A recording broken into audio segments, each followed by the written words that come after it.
પરિચય આપું કે આપણે ફાયર સેફ્ટી સર્ટિફિકેટ આપણે લેવા માટે એમને ભેગા થયા છે.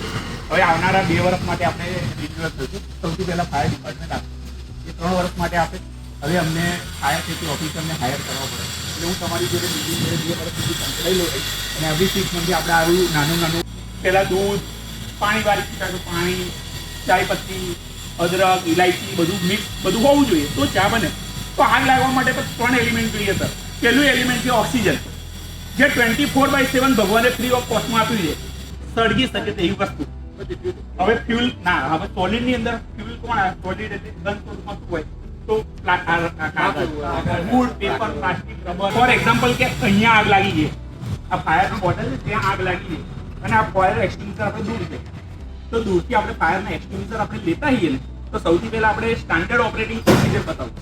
એટલે ઉચકવાની પ્રક્રિયા તો સૌથી પહેલા આ રીતે કરી અને ખભામાં મૂકવાનું અને આપણે દોડવાનું હોય એટલે મારું એક હાથ પણ ફ્રી રહે અને હું પણ આરામથી એ જગ્યા પર થઈ શકું.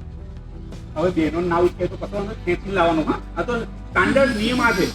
આપણે સૌથી પહેલા શું કરવાનું? આ પીસ ખોલી એટલે આ શું થઈ ગયું? ફ્રી થઈ ગયું. હવે તમે બધાએ યાદ કરો તો પાણી હવે આપણે અને સ્વીપ સાઈડ બાય સાઈડ એક જગ્યા પર રાખો.